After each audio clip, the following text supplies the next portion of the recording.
So Robert Easter Jr. Will be defending his I believe is he the IBF lightweight champion of the world. I haven't been keeping track with Robert Easter Jr.'s career in a while as well, but yeah, I believe he's the IBF champion. If I'm wrong, please correct me, please guys. But he's gonna be defending his belt against Javier Fortuna. Now Javier Fortuna was a former champion. He had the belt for a while, and he lost. He used to fight at featherweight, no, at super featherweight, 130, and he lost to Jason Sosa. He was supposed to beat Jason Sosa, but it backfired. He lost to him.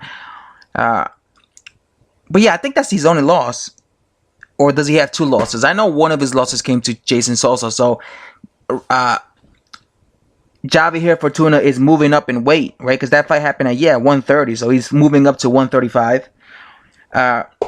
There's a big size difference. I mean, Robert Easter Jr. is probably the biggest, the tallest lightweight you will ever see. I mean, the guy's like 5'11", 6 foot tall. He has a massive reach. He has like a 76-inch reach. And Javier Fortuna is like 5'6", so there's gonna be a massive size disparity in terms of these two. But in terms of style, I think style, even though I think Robert Easter Jr. is much bigger than Javier Fortuna, and obviously that's gonna be an advantage. He's also a naturally bigger guy. I always felt like Robert Easter Jr. was a guy that drains himself just to make 135. I think he's really a welterweight. But anyway, on to what I'm saying. I think stylistically is interesting because, you know, Javier Fortuna is a boxer. That's what he is. He's a boxer. He's a counterpuncher. He moves. He uses his footwork to try to outbox his opponent, and he tries to counter his opponent. Now, when Jason Sosa fought him, Jason Sosa was the aggressor. He was coming forward, and he was able to pin Javier Fortuna a bunch of times and stop him. When it comes to Robert Easter Jr., you know, he fights like a tall guy. You know, he throws his jab.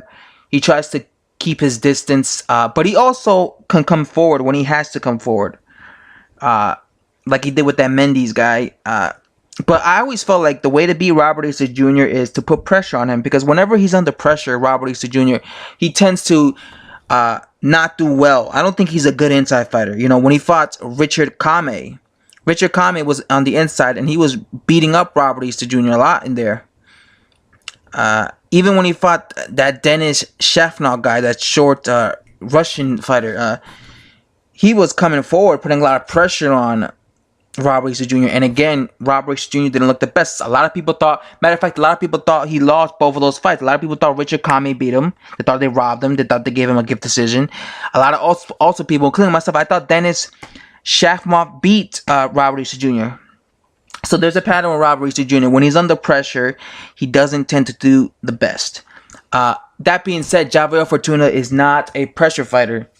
He's a counterpuncher. So I don't think you're going to see Robert Easter Jr. being in a lot of stress.